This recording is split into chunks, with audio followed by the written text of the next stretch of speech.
안녕하세요. 저는 투병 생활 끝에 몸을 회복한 여성입니다. 완치가 된 지도 벌써 1년이 되었는데요. 제가 암에 걸려 투병하는 동안 아주 큰일이 있어서 여기 채널에 사연을 보내게 되었네요. 슬프기도 하고 웃기기도 한 반전 사이다 이야기이니 재밌게 웃으면서 들어주시면 감사하겠습니다. 저의 부모님은 두 분 다 의사입니다. 아빠는 유방외과, 엄마는 흉부외과에서 일하시며 저를 부유하게 키우셨답니다. 대학병원에서 수술을 집도하는 전문의로 수십 년간 일을 하셔서 저에게 가장 자랑스러운 분들이셨습니다.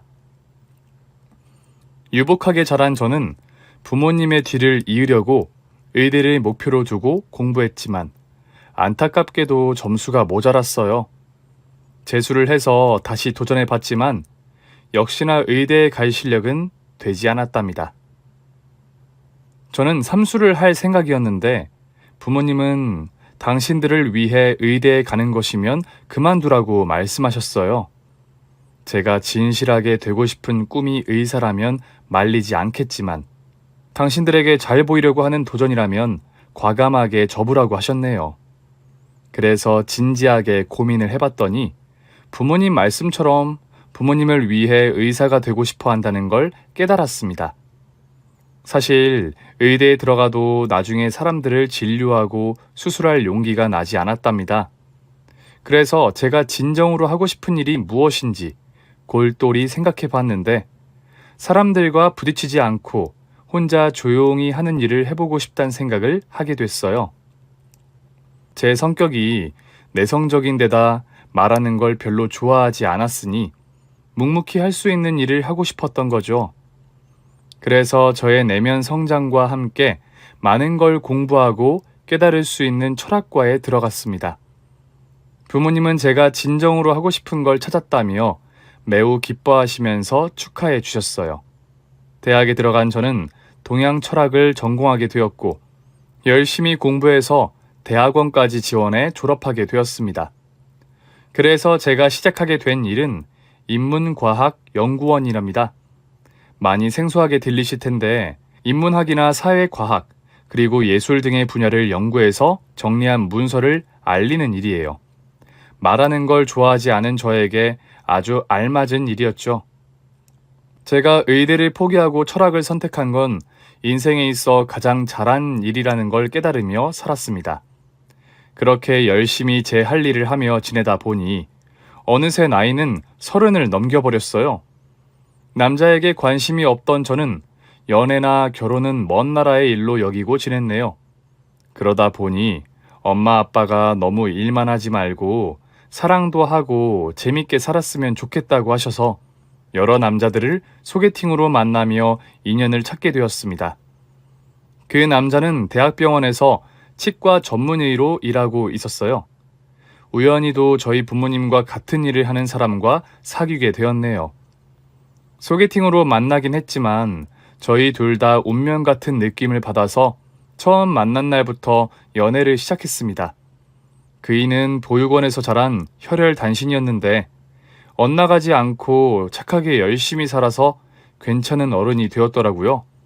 저희 부모님은 그이가 고아 출신이라는 걸 흠으로 생각하지 않으시고 오히려 홀로 열심히 살아서 성공했다는 것에 감동과 감탄을 하셨습니다. 그래서 저희는 연애한 지 1년 만에 결혼을 하게 되었어요. 신혼집과 혼수는 모두 저희 부모님이 마련해 주셨어요.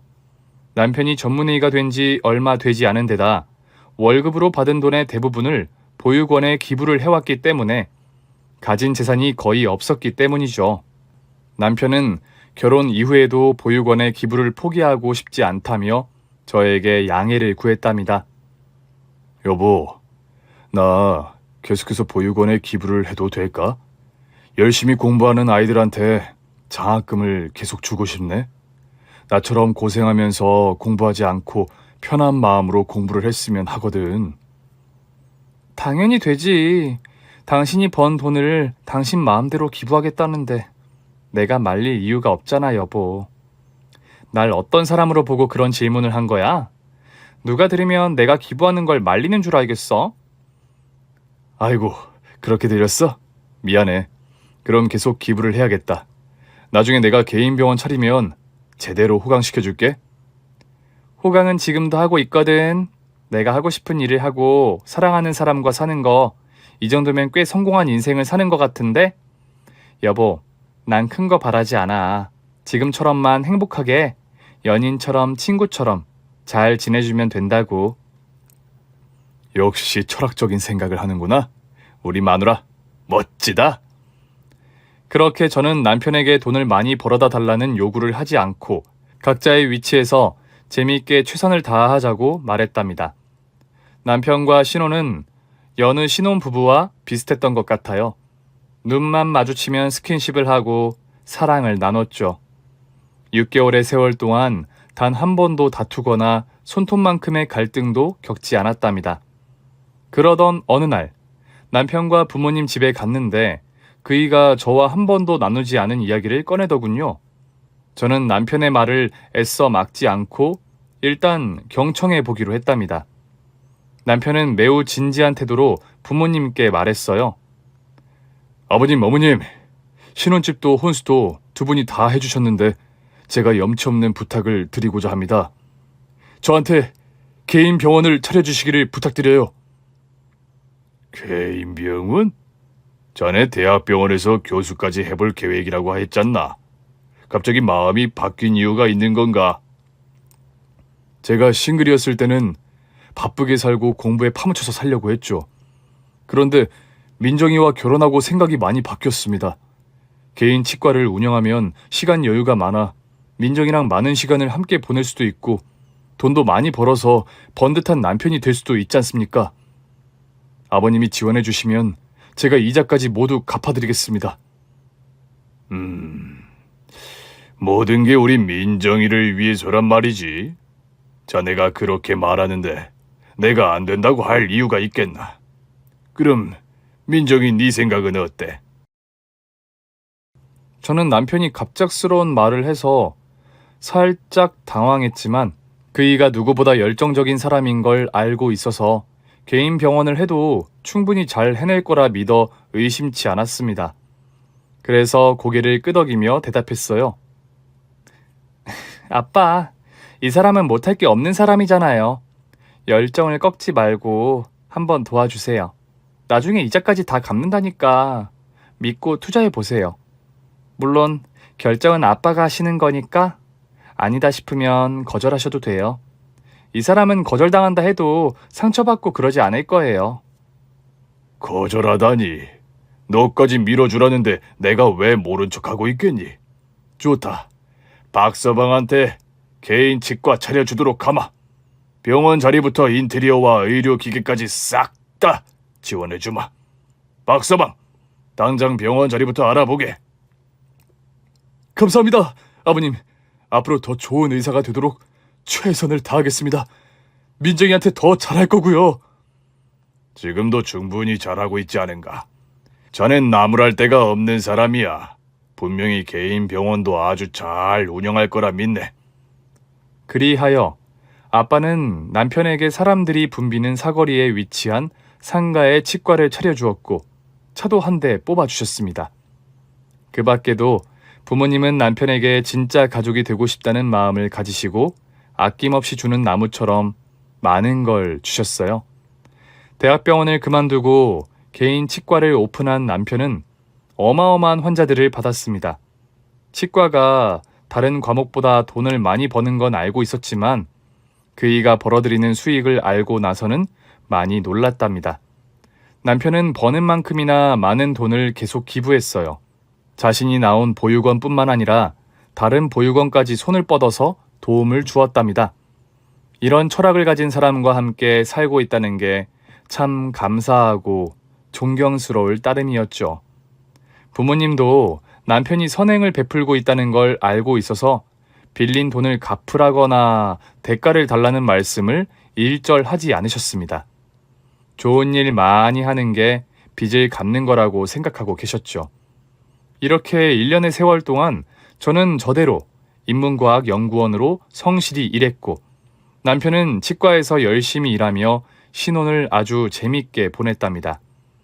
이대로라면 더한 행복은 찾을 수 없을 거라 생각할 만큼 그이와의 생활이 대단히 만족스러웠습니다. 하지만 그 행복은 딱 1년만 유지되었어요. 하늘이 저에게 큰 시련을 내려줘서 고달픈 인생이 시작되었답니다. 언젠가부터 제 왼쪽 가슴에 멍울이 잡혔는데 별거 아니라고 여기고 지나쳤습니다. 그런데 가슴에 손만 대도 엄청나게 아파오기 시작했답니다. 그래서 유방외과 전문의인 아빠를 찾아가 검사를 받기로 했어요. 사진 촬영과 조직 검사까지 했는데 아빠의 표정이 굉장히 어두웠습니다. 민정아, 유방암이다. 단순한 혹이 아니라 암이었어. 유방암? 그럼 수술하면 낫는 거야? 아빠, 울지 말고 천천히 말해봐. 그래, 수술하고 치료받으면 가능성이 있어. 이 아빠가 널 살려주마. 널 이렇게 아프게 만들어서 미안하구나. 아빠가 뭘 어쨌길래 미안하다는 거야. 내가 몸 관리를 못해서 암에 걸린 건데. 그리고 수술하면 나을 거라며. 그러니까 그만 울고 입원이나 시켜줘. 저는 아주 침착한 자세로 암을 받아들였습니다. 사실 마음의 준비를 조금 해두어서 그런지 아빠의 진단에 크게 놀랍지 않았어요. 그래서 암을 진단받은 다음 날 병원에 입원했습니다. 남편 역시 아빠처럼 눈물을 보이며 안타까워했답니다. 그이는 자기와 결혼해서 이런 일이 생긴 것 같다는 말도 안 되는 말을 하며 자책까지 했네요. 입원 후 바로 항암 치료부터 시작했어요. 암 크기를 줄이고 수술하자는 아빠의 소견 때문이었죠. 처음 항암 치료를 받았더니 정말 끔찍하더군요. 이성을 잃지 않으려고 했는데 너무 고통스러워서 말도 한마디 못하겠더라고요. 남편은 제 옆에서 손을 잡아주며 수술만 하면 완치될 테니 끝까지 잘 버텨달라고 부탁했답니다. 여보, 당신이 잘못되면 나도 따라갈 거야. 그러니까 반드시 버텨야 해. 나 어디 안 떠나. 걱정하지 말고 당신 병원이나 가봐. 여보, 미안해. 당신 곁에 계속 붙어 있어야 하는데. 괜찮아. 난 버틸만 하니까 그만 가봐. 들어가서 눈 좀 붙이고 출근해야겠다. 다크서클이 턱 밑까지 내려왔네. 그래서 남편은 치과에서 일하고 저녁 시간에만 들러 주었답니다. 얼마 뒤 아빠한테 수술을 받았는데 말씀한 대로 왼쪽 가슴을 도려냈어요. 저는 마취에서 깨어나 아프고 허전한 가슴을 만져봤습니다. 많이 아프네. 아빠 이제 다 된 거야? 그래, 암은 모두 제거했어. 이제 피부 이식으로 네 가슴을 채울 거야. 엉덩이와 허벅지 살을 이식해서 다시 너의 가슴을 만들 거라고. 이야, 세상 좋아졌네. 없어진 가슴을 다시 만들 수도 있고. 아빠, 이왕이면 좀 크게 만들어줘. 글래머로 말이야. 제가 농담을 했더니 아빠가 피식 웃으시며 대답하셨어요. 녀석, 한쪽 가슴만 크게 하면 뭐하니? 그리고 균형이 맞지 않으면 나중에 척추에 무리가 와서 안 돼. 그런데 박사방은 퇴근 시간이 한참 지났는데 왜 아직도 안 온 거야? 내가 전화해 볼까? 아니야, 아빠. 그이 지금쯤 보육원에 있을 거야. 오늘 보육원에 들러서 볼일을 본다고 했어. 아무리 남을 돕는 걸 좋아한다지만 지금 이런 상황에서 보육원에 가는 게 맞는지 모르겠구나. 아빠, 내가 다녀오라고 했어. 괜히 화내지 마. 그래, 알았다. 그럼 아빠는 그만 나가 볼게. 푹 쉬고 있어. 그렇게 수술을 성공적으로 끝이 나서 가슴 이식만 하면 회복 단계로 넘어갈 수 있었습니다. 이에 남편은 암과의 사투에서 승리해서 천만다행이라며 제 옆에 꼭 붙어있기 시작했어요. 치과는 페이닥터로 잠시 운영을 시키기로 했죠. 여보, 치과 자리를 너무 오래 비우는 거 아니야? 당신이 지금 그거 걱정할 때야? 당신 몸부터 생각해. 얼른 회복해야지. 이제 피부 이식만 하면 된다고 했어. 아, 지금 당신 가슴이 하나 없지? 한번 봐도 될까? 만져도 되려나? 그래, 만져봐. 남편은 저의 푹 꺼진 가슴을 보더니 인상을 찌푸렸습니다. 그동안 봐오지 못했던 표정이었죠. 이 사람이 갑자기 왜 이러나 싶었어요. 여보, 왜 그래? 내 가슴이 흉해? 암 수술 받아서 이런 거잖아. 왜 인상 쓰고 그래? 아니, 그냥 좀 징그러워서. 당신 가슴을 다시 이식하면 제대로 모양이 나오려나? 뭐라고? 당신 말하는 게 꼭 다른 사람 같아. 내가 알던 박형식이 맞는가 싶다고. 아, 미안해. 내가 당신 웃겨주려고 한 건데 괜히 분위기만 망쳤네. 농담 그만할게. 저는 기분이 나쁘긴 했지만 남편이 고의로 그런 게 아니라고 해서 그냥 잊어버리고 말았답니다. 그런데 잠시 후 병실로 들어온 아빠가 남편에게 화를 내셨어요. 박서방, 자네 치과를 팔았다는 게 무슨 말인가? 한마디 말도 없이 마음대로 팔아치운 이유가 뭐냐고? 저는 금시초문이어서 남편의 얼굴을 올려다 봤습니다. 그이는 목을 풀더니 대답했습니다. 아, 아버님, 그게 어떻게 된 거냐면요. 저희 병원을 비싸게 사겠다는 사람이 나타나서 몇 배를 비싸게 팔았습니다. 그래서 저는 다른데 더 좋은 곳에 병원을 마련하려고요. 뭐야? 자네가 그렇게 돈 욕심이 있는 사람이었어? 겨우 돈을 벌 생각으로 팔았다는 건가? 아니, 그게 아니라 더 큰 병원에서 많은 의사를 고용해서 크게 하고 싶어서요. 아버님, 그래서 말인데 아버님이 병원 차리는데 돈 좀 더 주실 수 없나요? 이 사람 안 되겠구만. 돈 맛을 보더니 눈이 뒤집힌 모양이야. 그리고 내가 차려준 병원을 정리하는데 한마디 상의도 없이 처분할 수가 있나? 죄송합니다. 그런데 그쪽에서 하도 빨리 팔아달라고 닥달을 해서 말입니다. 여하튼 일은 벌어졌으니까 그만 이해해 주시고 저한테 투자를 조금 더 해주세요. 에휴, 자네 와이프는 투병 중인데 그런 말을 지금 해야겠나? 박서방, 내 딸이 걱정되기는 하는 거야. 당연히 걱정됐죠. 그런데 수술이 성공적으로 끝난 데다 완치까지 됐다면서요. 그러니까 인생 사는 이야기를 좀 하면 어떻습니까? 그러자 아빠는 싫은 소리를 계속하셨는데 제가 그만하라고 일렀습니다. 아빠, 그만해. 이 사람이 잘 되려고 결정한 거라잖아. 이미 물이 엎질러졌으니 뭐라 해서 해결될 문제가 아니잖아. 그리고 여보, 당신도 너무했어. 병원을 팔 거면 최소한 의논 정도는 해야 하는 거 아니야? 당신이 병원을 판 건 어쩔 수 없지만 또 아빠한테 지원해달라고 하는 건 아닌 것 같아. 당신 스스로 분수에 맞게 병원을 차리든가 해. 아, 분수에 맞게 살라고? 고아 출신의 쥐뿔도 없는 놈이니까 주제를 알라 이 말이지? 여보, 말하는 게 왜 이렇게 삐뚤어졌어? 당신 요즘 왜 그러는 거야? 아니야, 당신 말이 맞아. 내가 괜히 분수에 맞지 않게 요구를 한 것 같아. 아버님을 친아버지로 생각한 내가 잘못한 거였어. 아버님, 진심으로 사과드립니다. 병원을 멋대로 판 것도 죄송하고 괜히 돈을 더 달라고 해서 면목 없습니다. 박서방 지금 비꼬는 건가? 사람이 왜 이렇게... 아니다. 말을 말자. 지금은 자네랑 내가 말다툼할 때가 아니네. 내 딸이자 자네 처의 회복만 신경 쓰자고. 결국 두 사람 모두 감정을 상한 채로 대화가 끊겼습니다.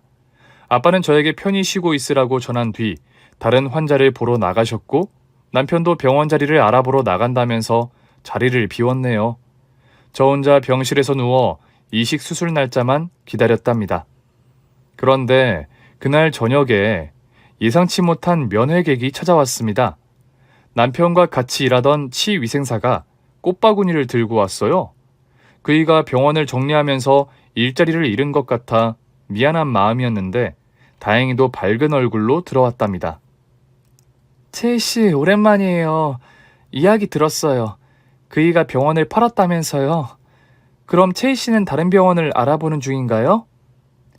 사모님, 먼저 빠른 쾌유를 빌어요.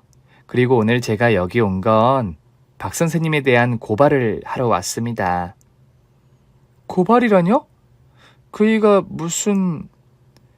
저는 얼굴에 물음표를 띄우듯이 아무것도 모른다는 표정으로 물었습니다. 그러자 치위생사가 믿기 어려운 말을 시작하더군요. 사모님, 원장님이 매달 보육원에 기부하고 있는 거 아시죠? 사실은 그 돈은 기부가 아니라 원장님이 여자 만나면서 쓰고 있어요. 지금 바람 피우는 여자가 한둘이 아니라니까요. 그게 무슨 말도 안 되는 소리예요. 채희 씨, 지금 일자리를 잃었다고 말을 지어내는 거죠? 나 기운 없으니까 괜한 말 말고 그만 나가보세요. 정말 아무것도 모르시네요. 사모님은 원장님이 어떤 사람인지 실체를 모르시죠? 병원은 월급 의사들한테 맡기고 여자 만나러 다닌다니까요. 게다가 저희 병원에서 일하는 치위생사 코디네이터들이랑 모두 한 번씩 바람을 피웠고요. 그 환자들이 눕는 의자에서 그 짓을 해댔다고요. 제가 CCTV 영상 모두 백업해 놓았단 말이에요. 저는 치위생사가 하는 말이 도무지 믿기지가 않았습니다. 남편이 갑작스레 병원을 판 건 잘못한 일이었지만 이렇게 망나니 인생을 사는 사람은 아니었어요. 지금 그걸 저더러 믿으라는 겁니까? 아픈 사람 찾아와서 제 남편이 불륜이라고 떠들면 믿을 줄 아셨나요? 끝까지 못 믿으시는구나. 원장님이 어떤 가면을 쓰고 사모님을 대했는지 대충 그림이 그려지네요. 그럼 제가 증명해 볼게요. 원장님이 바람 피우는 사진과 영상입니다. 치위생사는 저에게 핸드폰을 보여주었습니다. 그 안에는 제 남편과 지금 눈앞에 있는 치위생사가 함께 찍은 더러운 사진들이 수북했답니다. 사진도 모자라 그 짓하는 동영상까지 보고 말았어요. 그러니까 지금 내 눈앞에 있는 여자는 상간녀였던 거예요. 이 더러운 년! 감히 내 남편과 바람 피운 것도 모자라 당당하게 날 먼저 찾아와서 이딴 쓰레기를 보여줘? 너 뭐야? 뭐하는 년이길래 날 조롱하러 온 거냐고? 사모님, 저는 조롱하러 온 게 아닙니다. 저 더럽고 추악한 년인 거 인정해요. 모두 고백하고 욕먹을 각오로 찾아온 겁니다. 죄송합니다, 사모님. 저는 눈앞에 있는 상간녀에게 귀싸대기를 한 대 날렸어요. 정신 나간 년. 지금 나랑 장난하자는 거야? 너 왜 온 거야? 나더러 그이랑 이혼해달라고 온 거니? 왜? 네가 그 자식을 가지려고? 이거 아주 똘끼 충만한 년이네. 야, 네 인생 한번 조져볼래? 내 남편이랑 같이 지옥불로 떨어져 보고 싶은 거야? 아니에요, 사모님. 저는 그런 말씀을 드리려고 온 게 아니라 원장님의 실체를 밝혀서 사모님이 복수하길 바래서 고발하러 온 거예요. 제가 원장님한테 받은 상처가 이만저만이 아니거든요. 저랑 사귀면서 다른 치위생사들이랑 바람 피우고 코디네이터들이랑도 진료실에서 그 짓을 하고 또 허구한 날 채팅해서 바람 피우러 나갔다고요. 모든 바람을 근무 시간에 하는 개 같은 놈이라고요. 저는 그래도 원장님이 다시 돌아올 줄 알고 기다렸는데 끝내 병원을 팔고 다른 년한테 갔어요. 지금도 그년이랑 호텔에 있을 겁니다. 병원을 판 것도 그년이랑 동거할 집을 사려고 판 거라고요. 이 치위생사는 제 남편과 아주 오래된 불륜 관계였고 남편이 또 다른 여자들과 바람을 피운 것도 모자라 다른 년과 바람나서 병원을 판 것이 화가 났다는 겁니다. 누가 들으면 치위생사가 본처인 줄 알겠더라고요. 어쨌든 저는 그 자리에서 남편의 실체를 알게 되었고 더는 이 결혼 생활이 유지될 수 없다는 걸 깨달았습니다. 내 남편이랑 너랑 굴러먹었는데 그 새끼가 다른 년이랑 굴러먹어서 빡쳤다는 거네? 이년아, 너도 참 웃기는 년이다. 지 입으로 바람 피운 걸 고백하고 내 남편이 어떤 놈인지 밝혀? 이걸 고맙다고 해야 하니? 죄송해요, 사모님. 그렇지만 저는 진심으로 원장님을 사랑했어요. 제가 얼마 전에 임신했을 때 원장님이 사모님과 바로 이혼하고 저한테 오겠다고 했다고요. 전 그 말만 믿고 원장님과 결혼할 날만 기다렸다고요. 뭐? 그럼 너 지금 임신 중이야? 내가 임산부를 때린 거니? 아니요. 원장님이 당장은 아기를 낳을 수 없다고 해서 나중에 결혼하면 낳자고 해서 지웠어요. 그런데 다 거짓말이었어요. 손 안 대고 코 풀려고 저한테 결혼을 운운한 거라고요. 사모님, 저는 그 인간이 처절하게 망했으면 좋겠어요. 그러니 저 대신 꼭 복수해 주세요. 미친. 아주 지랄을 해라. 그 전에 내년 먼저 아작내야겠어. 임산부 아니라고 했으니까 마음 놓고 패줘야겠어. 저는 부글부글 끓던 화가 제대로 폭발하는 바람에 아픈 몸을 억지로 일으켜서 비어있는 정수기 물통을 집어들었습니다. 두 손으로 잡아 높이 들어 상간녀 머리통에 집어 던졌죠. 내가 철학하는 사람이라 품위와 교양을 지키면서 살아왔는데 오늘은 도저히 못 참겠다. 내 남편이랑 바람 피운 쓰레기 같은 년이 남편 복수를 대신해달라고 날 찾아와? 야, 이년아. 너 같은 년은 공자고 맹자고 용서를 받을 수 없어. 이 양쪽 가슴 다 유방암에 걸려 되져도 싼 년아. 으아, 사모님 살려주세요. 제가 잘못했어요. 이만 가볼게요. 가긴 어딜 가. 내 인내심 깨뜨린 니년은 오늘 두 발로 걸어 나가지 못해. 짐승처럼 기어나가게 해줄 테니까 존나게 맞아봐. 저는 정수기 물통으로 상간녀의 머리와 몸을 사정없이 때렸습니다. 제 환자복이 흠뻑 젖을 때까지 멈추지 않고 응징해 주었죠. 상간녀는 머리에 혹이 몇 개 올라왔고 팔다리를 심하게 다쳐서 걸어 나가지 못했습니다. 끙끙거리며 바닥을 기어서 나갔죠. 그렇게 열불이 나 있는 동안 남편을 어떻게 복수해 줄지 생각하고 있었습니다. 최악으로 치닫는 복수가 뭔지 곰곰이 고민하고 있었는데 다음날 남편이 연락도 없이 왔더군요. 여보, 괜찮아진 거야? 엊그제보다 살만해 보이네. 그래 보여? 당신 덕분이지 뭐. 오늘은 바쁘지 않은 모양이네. 병원 자리 알아본다더니. 아, 그거 말이야. 아무래도 아버님 도움이 좀 필요할 것 같아. 그런데 완강하게 거절하시네. 당신이 잘 좀 말해주면 안 될까? 하나밖에 없는 사위한테 투자 좀 해달라고 말이야. 그래서 전 모든 걸 알고 있다는 말을 시작했습니다. 병원 같은 소리 하고 있네. 야, 너 아주 굉장한 놈이더라. 내가 알고 있던 놈이 전혀 아니었어. 그게 무슨 말이야? 여보, 암 수술하더니 정신이 이상해진 거야? 뭐? 야, 이 새끼야. 난 아주 멀쩡해. 난 여태까지 당신이 순진하고 순박한 사람인 줄 알았더니 다 거짓말이었어? 가면 쓴 늑대 새끼가 따로 없다고! 바람나서 병원 팔았다며. 상간녀랑 동거할 집을 마련했다는 말도 다 들었어. 치과에서 그짓거리하고 밖에서도 그짓거리만 하고 다니는 발정난 개 자식이라면서. 뭐? 누가 그런 소릴? 설마 채이 왔다 갔어? 그 치위생사가 입을 놀리고 간 거야? 아우, 망할년. 나도로 각오하라더니 이거였네. 내 마누라한테 일러 바쳐서 좆대보라는 거였어. 그래, 당신이 어떤 놈인지 제대로 알려주고 갔어. 너 그년 애까지 지우게 했다며? 또 바람 피운 여자가 한 트럭은 된다는데 발정난 짐승이라 그런지 힘도 줬나 봐? 나랑 할 때는 그저 그랬는데 말이야? 제가 쌍심지를 켜고 말했더니 남편은 더는 저에게 인간으로 연기할 생각이 없어졌나 봅니다. 그이가 희죽거리며 말했습니다. 뭐야, 나랑 하는 게 그저 그랬다고? 웃기지 마. 여자들은 하나같이 나랑 자면 좋아 죽는다고. 어찌됐든 다 들통났으니 별수가 없겠네. 돈 좀 더 뜯어내고 이혼하려고 했더니 여기서 끝나야겠네. 아쉽다. 너 같은 천의 고아놈과 결혼하는 게 아니었어. 좋은 사람인지 알았는데 모두 가짜였다고. 그래, 가짜다 이년아. 니년 부모가 알아주는 닥터인데다 돈도 졸라 많으니까 처음부터 물조로 잡으려고 결혼한 거야. 그런데 유방암 걸려서 존나 매력이 떨어져서 너랑은 붙어 살지 못하겠다. 어지간하면 내가 끝까지 연기하고 살려고 했는데 니년 꼬라지를 보니까 정남이가 떨어져서 말이야. 아, 그럼 정리를 좀 해볼까나? 자기야, 들어와. 남편은 당당하게 문 밖에서 기다리고 있는 상간녀를 불렀습니다.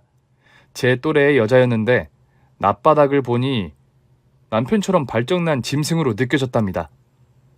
오빵, 나 불렸자영. 오늘 다 까발린 거야? 돈을 더 뜯어낸다더니 실패한 거야? 이건 좀 아까운데. 인연이 다 알고 있다네. 그래도 걱정하지 마. 우리가 같이 동거할 집이랑 도시에 적당하게 치과 차릴 돈은 있으니까. 마음 같아선 종합병원 차릴 돈을 뜯어내고 싶은데 들통났으니 여기서 끝내야겠어. 그래? 할 수 없지. 그런데 오빵, 저 여자 왜 한쪽 가슴이 없어? 원래 절벽인 거야? 둘 다 맞아. 원래도 절벽이었는데 유방암 걸려가지고 한쪽 가슴을 도려냈대. 불쌍하다. 절벽으로 살아온 것도 개불쌍한데 유방암이라니. 둘이 저를 두고 조롱하는데 기가 차서 잠시 말문을 잃고 있었습니다. 그러자 남편이 저에게 쐐기를 박는 조롱을 하더군요. 여보, 내 애인 가슴 보이지? 저거 봐. 저래야 여자인 거야. 당신은 안 그래도 절벽인데 암까지 걸려서 평면 텔레비전이 됐잖아. 이식 수술을 한다고 해도 징그러울 것 같아. 여보, 난 말이야 가슴 한자가 없는 여자랑 살고 싶지 않아. 그러니까 여기서 끝내도록 하자. 그런 막말을 듣자 저는 완전히 이성을 잃게 되었고 두 년놈을 당장 때려잡으려고 몸을 일으켰습니다. 그러자 남편이 상간녀를 잡고 뒤로 물러서며 낄낄대면서 말하더군요. 오지마! 당신 한쪽 가슴이 없어서 균형 잡는 거 어렵잖아. 아닌가? 절벽이라 원래 상관이 없나? 뭐가 됐든 오지마. 조용히 이혼하고 끝내. 저는 힘들게 몸을 일으켜서 움직이는데 그이와 상간녀는 비웃음과 동시에 뒷걸음질을 치며 도망가려고 하더군요. 그런데 그 순간 병실 문이 열리며 누군가 두 년놈의 목에 각각 휠체어 타이어를 걸었습니다. 누군가의 손이 타이어를 흔들자 남편과 상간녀는 이리저리 몸부림을 치더군요. 두 사람을 타이어로 목에 걸고 실컷 흔들다가 바닥에 내동댕이 친 건 바로 저희 아빠였습니다. 아빠, 다 알게 된 거야? 그래. 아까부터 네 병실 근처를 왔다 갔다 하는 인연이 보이길래 유심히 보고 있었다. 그런데 이 두 년놈이 바람을 피우고 있는 것도 모자라 이혼 통보를 하더구나. 다 들었다, 민정아. 아빠, 미안해. 이런 꼴을 보여서. 지금 그런 말을 할 때가 아니야. 이것들 정신 차리고 일어나려고 한다, 민정아. 이불로 덮어버려. 알겠어. 저는 침대 위에 있던 이불을 높이 던져서 두 년놈 머리 위에 씌웠습니다. 그리고 병실 구석에 있던 목발을 아빠와 하나씩 들고 두 년놈을 향해 사정없이 휘둘렀습니다. 남편과 상간녀는 소리를 고래고래 질렀지만 이불이 방음 역할을 해줘서 소리가 새어나오지 않았어요. 그래서 아빠와 저는 마음 놓고 두 쓰레기를 속이 풀릴 때까지 때려버리기로 했습니다. 그런데 아무리 때려도 화가 풀리지 않아 쉽게 멈추지 못했어요. 이윽고 이불이 붉게 물들어서 저와 아빠는 바로 목발을 치워버렸습니다.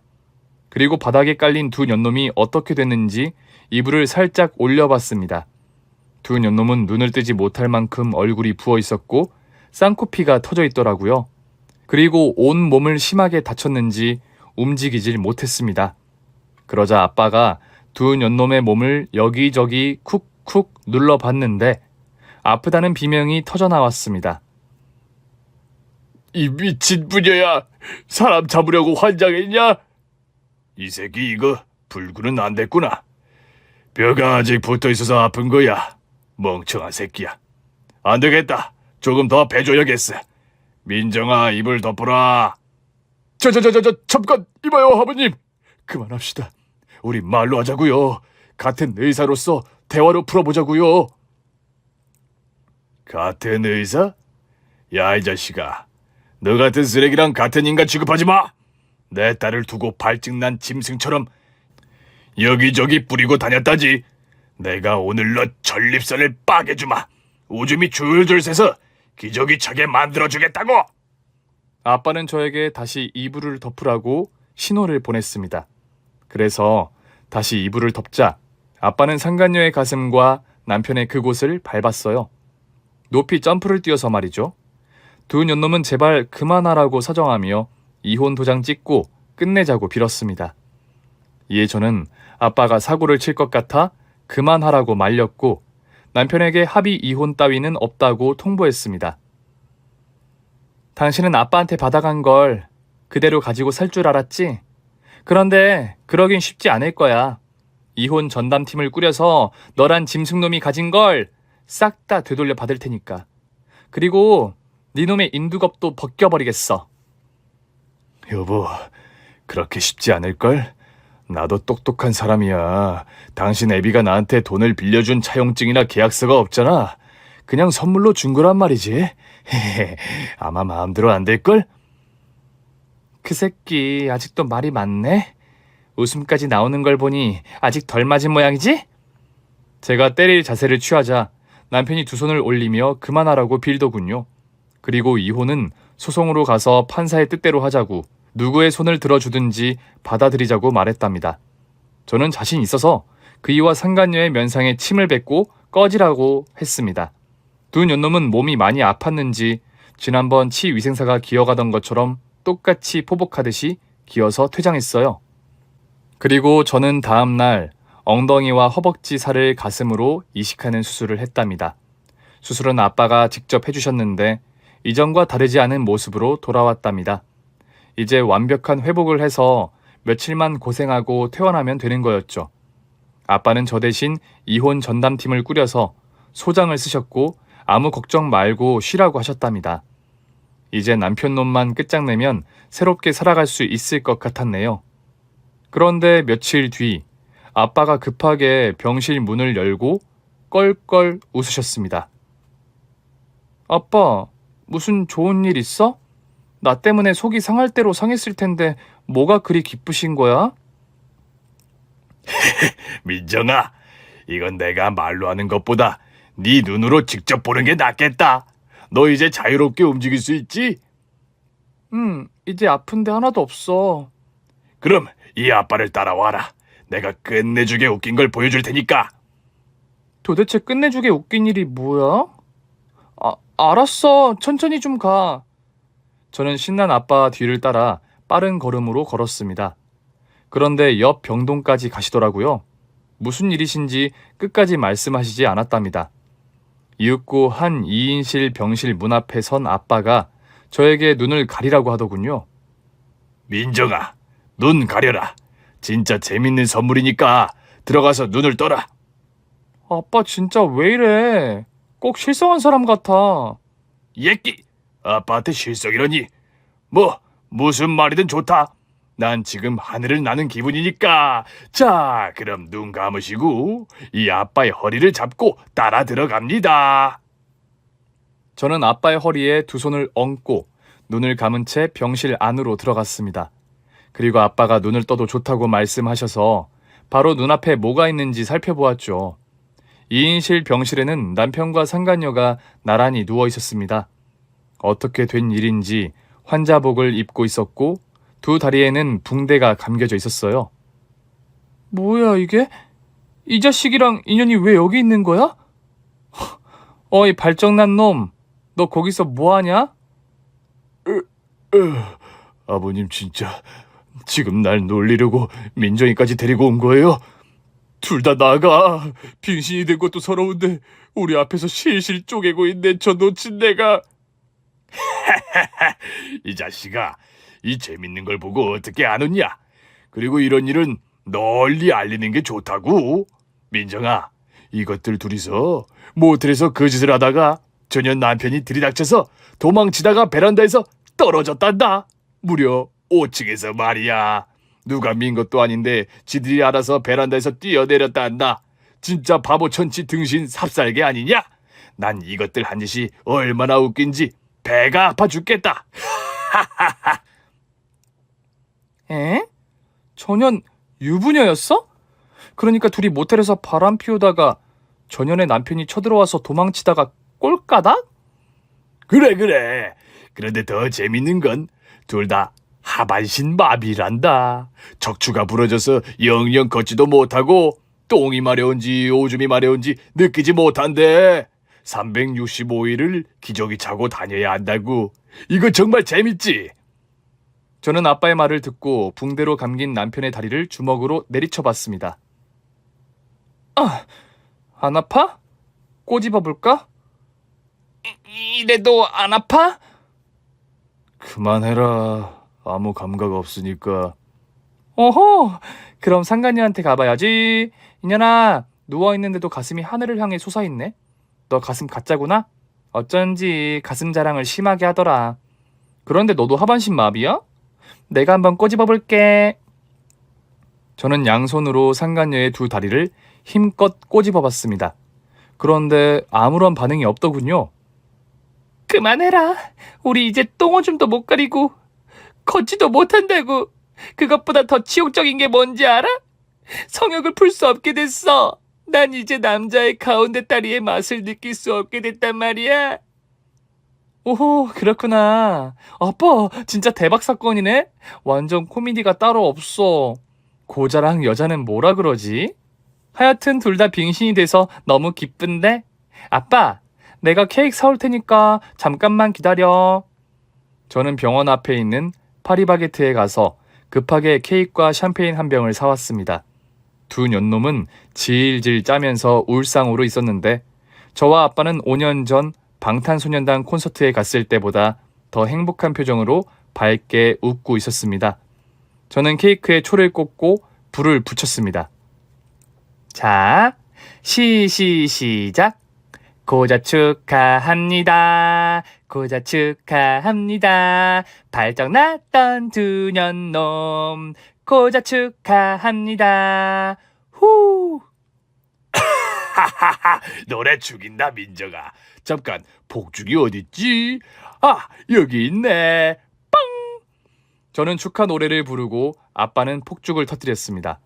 그리고 샴페인을 나눠 마시며 제대로 두 년놈을 조롱해 주었답니다.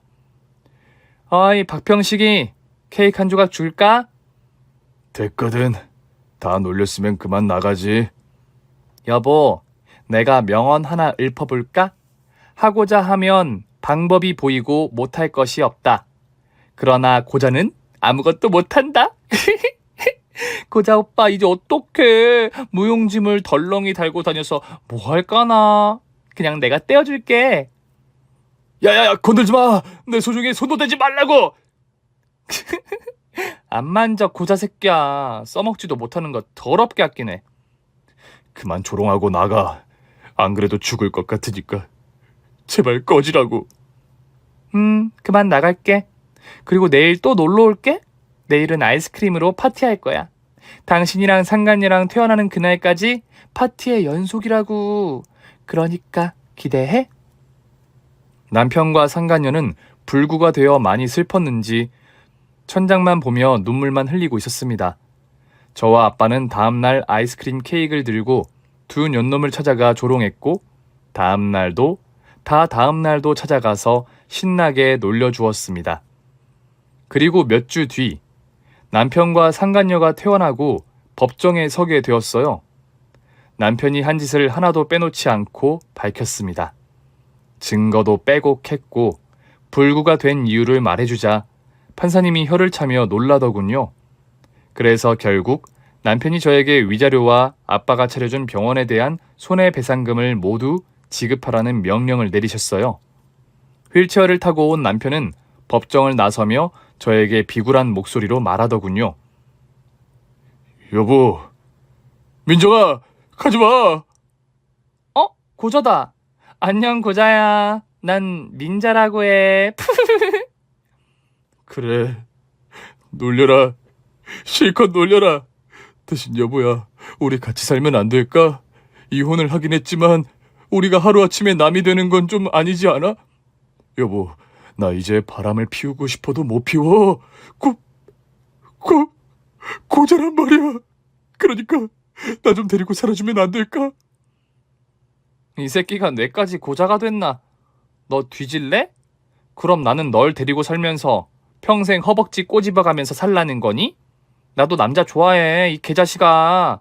이거 아주 정신을 못 차렸네. 이불 말이 한 판 더 해줄까? 여봉, 그러지 말고 나 좀 데려가 주라. 위자료 다 주고 나면 난 어디서 뭐로 먹고 살아.